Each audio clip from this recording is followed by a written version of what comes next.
If you like this video, please give it a thumbs up, comment, and subscribe to my YouTube channel, as well as follow me and subscribe to me on all my other social media platforms.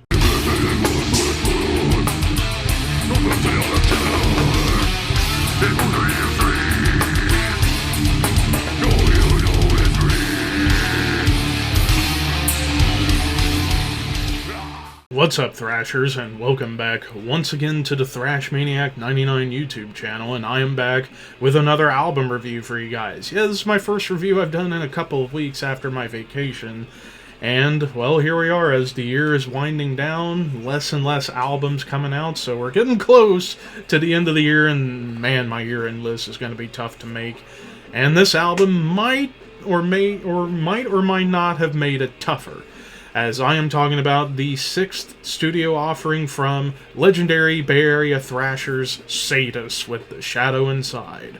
So this comes out on November 17th on Nuclear Blast Records, and this is Sadus' first studio album in 17 years.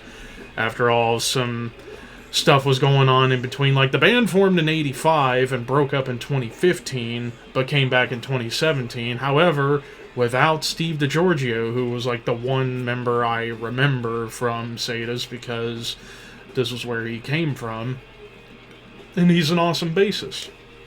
So that leaves only 2 guys doing this album, John Allen on drums and Darren Travis on vocals, guitars, and bass.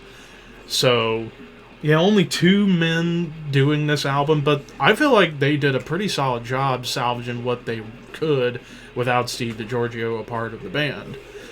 But we kick things off with the song First Blood, which you get this like clean guitar melody that almost feels like Black Sabbath. It builds up nicely and into this like aggressive groovy riff that feels like Testament, and then right into thrash we go, and pretty much for the most part every song except for perhaps one has a moment of thrash in there.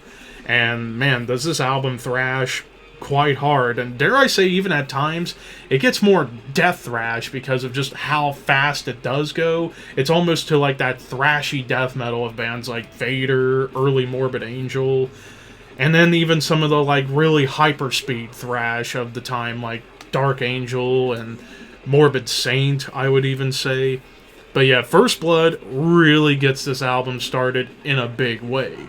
So as far as like what all you're getting on this album, not only are you getting lots of thrash and maybe even a little bit of death thrash, you do get some prog, and what I mean by prog is mostly in the time signature shifts. Like the rhythms have different time signatures here and there on a couple of songs, and even like some of these clean melodies that happen on rare occasions feel more prog, but retaining a more dark and sinister feeling to it. Like, I would say a prime example of like a good, dark, sinister, clean melody would be in the title track that ends the album, which, dare I say, feels a little bit like Metallica, like something Metallica would have done on like And Justice for All, only done in E flat and not standard tuning. But we'll get back to that song a little bit later.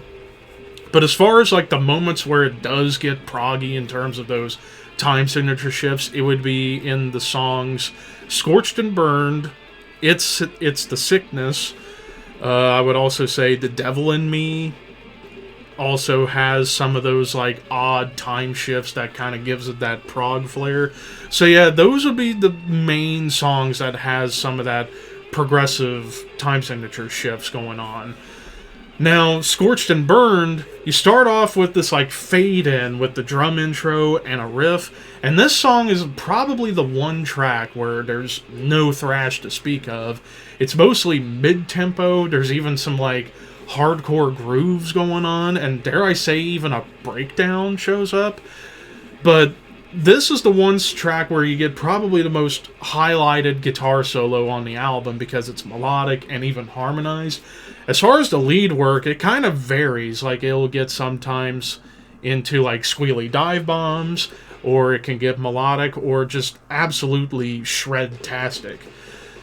Now, It's the Sickness, as well as the following track, Ride the Knife, both kind of start off almost similar to, like, Slayer songs. Like, It's the Sickness, that opening riff almost feels like an extended version of the breakdown to Raining Blood. And even a triplet death metal chug comes in that kind of goes back and forth with, like, a thrash rhythm, and then even some odd time shifts happen here and there as well. Thrashy goodness. And then one band I would say that I could compare a good chunk of this album to would be Coroner. Like, there are moments on here, like in First Blood, It's the Sickness, The Devil in Me, and the title track, where I get plenty of nods to Coroner.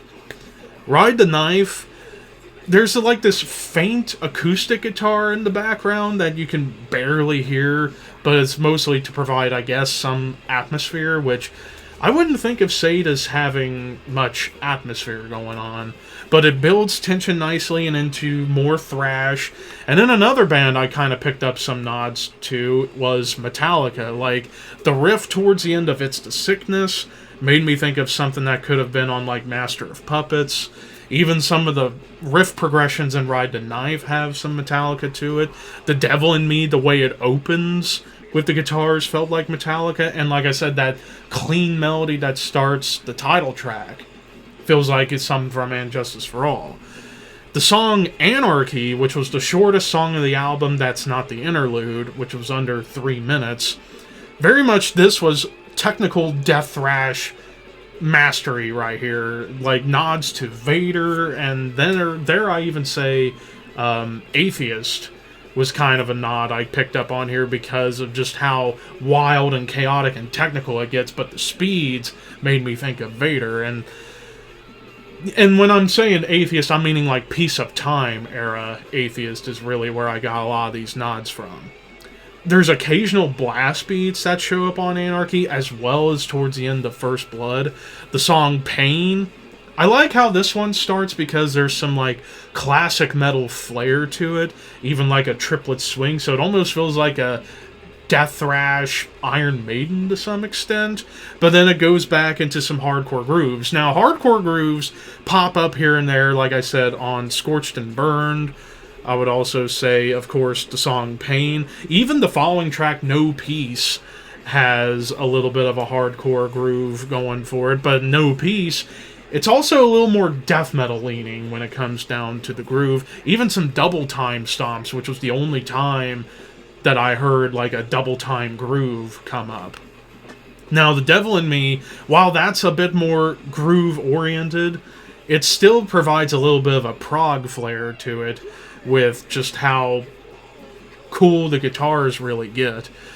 And then the interlude, New Beginnings, it's a nice clean interlude to break up from No Peace into the title track, and then with the title track, after that clean, sinister melody, it gets doomy for a little bit, but then you get these galloping riffs and rhythms that made me think of Coroner again.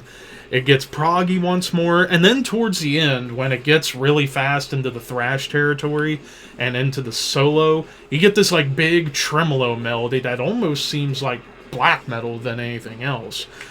And that's how we ended. We ended on absolute fucking chaos. So across the board, this is Sadus going back to their death thrash roots, but still retaining little hints of prog here and there, mostly with the time signature shifts that happened during some riffs. The production was actually pretty solid, although I do wish the guitar tone was a little bit more chunky and a little more punchy. I feel like if the guitar tone was, like I said, a little punchy and a little crunchy, I think this would have made this album even more over the top. As far as any complaints, probably the most minor of grievances was the sudden abrupt ending to The Devil in Me. Like, it was going so good and then it just suddenly stopped. I don't get why bands do that, where they just end it out of nowhere without any, like, pause, like, down, or, like, it just fades out. No, it was just like, kaput! I was like, why'd you have to do that? But that's really the only thing I could find to complain about. But other than that, every song fucking ripped on here. And in terms of comeback albums, even though this is one of the only ones, this is damn good. Like, I'm going to give this 9 out of 10. Welcome back, Sadus. Hopefully we get more from you in the future, because this album rips a horse's ass with a belt. Or whips a horse's ass with a belt, not rip. In fact, if anything's going to be ripped, it's going to be probably my dick. But I digress. Anyways, those are just my opinions. What did you guys think of The Shadow Inside by Sadus? Let me know in the comments, and until next time, keep your horns high and your dreams wet.